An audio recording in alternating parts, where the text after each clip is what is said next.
अस्सलाम वालेकुम जी। I hope so all of you will be fine.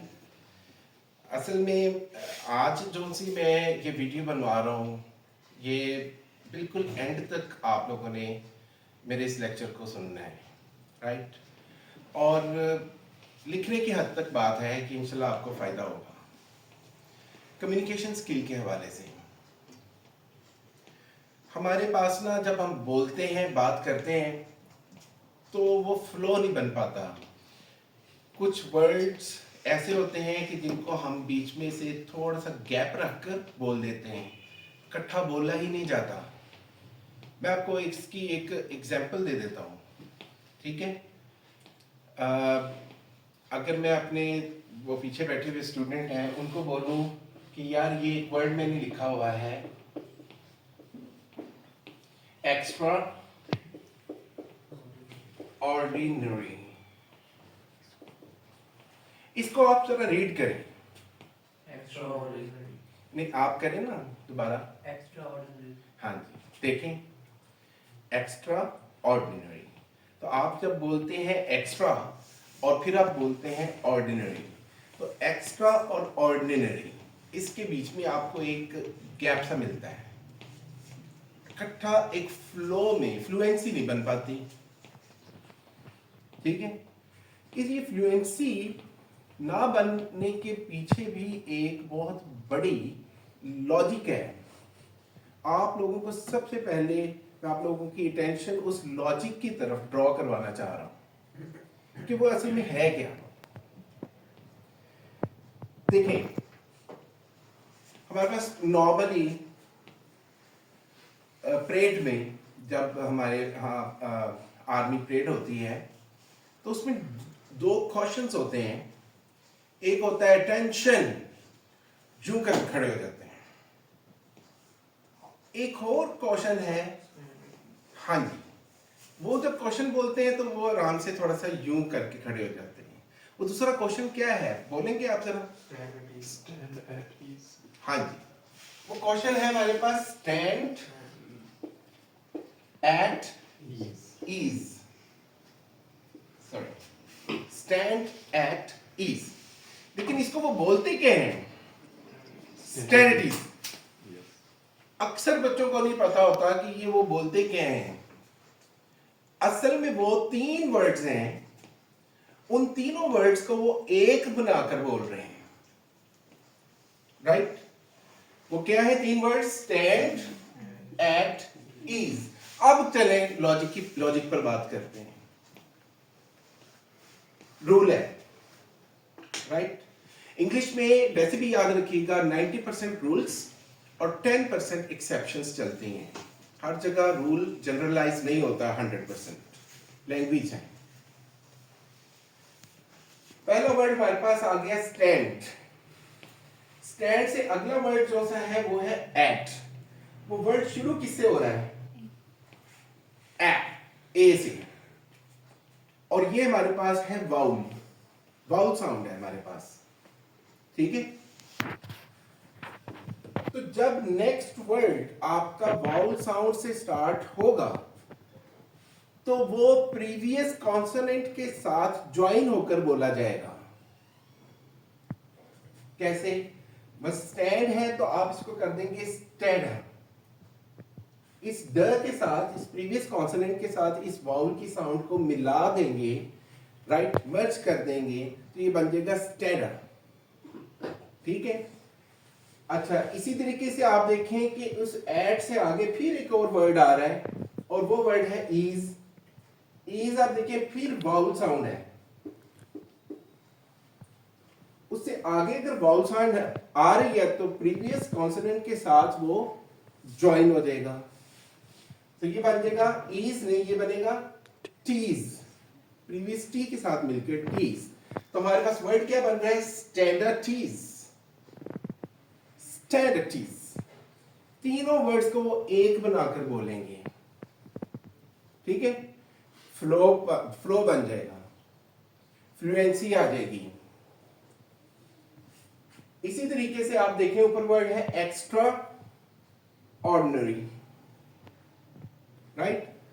तो इस ऑर्डिनरी ओ वाउल साउंड है हमारे पास, इसने प्रीवियस कॉन्सोनेंट साउंड के साथ अटैच होना है, ठीक है। तो जब वो प्रीवियस कॉन्सोनेंट के साथ आप इसकी आर की र साउंड होती है, र साउंड को जब आप इसके साथ करेंगे तो it will be extraordinary, extraordinary. फिर बोल रहा हूं मैं, एक्स्ट्रॉर्डिनरी। हम क्या बोलते हैं? Extra ordinary. अब जब एक्स्ट्रा और ऑर्डिनरी बोलते हैं तो एक गैप सा पैदा हो जाता है, फ्लो नहीं बनता। तो अब आप ही बोलकर देखें इसको, एक्स्ट्रॉर्डिनरी। यस, यही वजह है हमारे स्टूडेंट्स हमारे यहाँ हमारे इस कॉन्टेक्स्ट में कहते हैं कि हमें इंग्लिश की समझ नहीं लगती। अंग्रेज बात करते हैं, हमें समझ नहीं लगती। उसकी बहुत बड़ी वजह आज मैं, चाहे आइट्स के स्टूडेंट्स हैं, पीटीई के स्टूडेंट्स हैं, या जनरल कम्युनिकेशन लर्न करने के स्टूडेंट्स बैठे हुए हैं यहाँ पे, वो ये बात समझ लें और अपने साथ बांध लें इस बात को कि ये बहुत बड़ी वजह है हमारे पास, क्योंकि वो 3-3, 4-4 वर्ड्स को एक बनाकर एकदम से फ्लो में बोल जाते हैं, हमें समझ नहीं लगती। ठीक है, so it will be extraordinary, stand at ease. ठीक है, अच्छा, I will ask it, I will ask it. अब हम जब बोलेंगे या पढ़ेंगे, हम क्या करते हैं? आई विल आस्क इट। लेकिन अगर आप ये वाली साइंस जो मैंने आज आपसे डिस्क्लोज की है अपनी इस क्लास में, ये वाली साइंस अगर आप लगाते हैं तो सबसे पहले आई विल को हम कॉन्ट्रैक्टेड फॉर्म में बोलते हैं आइल, आइल। तो हमारे पास ये वाली साउंड जो सी है ना, वो आ रही है, डोमिनेंट हो रही है, डबल एल की, आइल। सिर्फ आई विल की बात कर रहा हूं। नेक्स्ट वर्ड हमारा ए से स्टार्ट हो रहा है, वाउल साउंड है। तो इस वाउल साउंड में कहां पर अटैच होना है? Previous, yes, previous consonant sound के साथ। तो ये क्या बन जाएगा? आई लास्क, आई लास्क, अलास्क। और आगे इट, इट का आई देखें फिर वाउल साउंड से शुरू हो रहा है, तो ये प्रीवियस कॉन्सोनेंट के साथ इसकी साउंड जाएगी, राइट? तो ये सारा कुल मिला के बन जाएगा अलास्क इट। हम क्या बोलते हैं या क्या सुनते हैं या क्या पढ़ते हैं? आई विल आस्क इट। फ्लुएंसी वो बनती ही नहीं है, एक्सेंट वो बनता ही नहीं है, बन ही नहीं सकता जब तक कि स्टूडेंट्स को ये बात ना पता हो कि वर्ड्स किस तरीके से, ये स्पीच किस तरीके से कनेक्ट होनी है, राइट?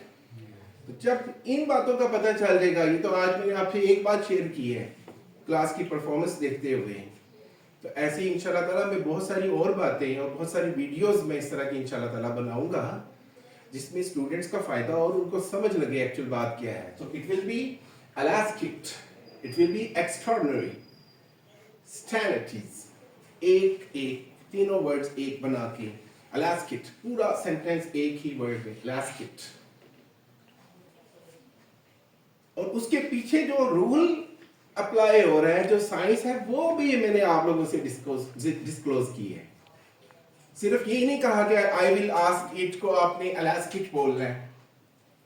स्टूडेंट्स हैं, लर्नर्स हैं, सवाल करेंगे क्यों बोलना है, कैसी जोर जबरदस्ती है, क्यों हम इसको अलास्क इट बोलें?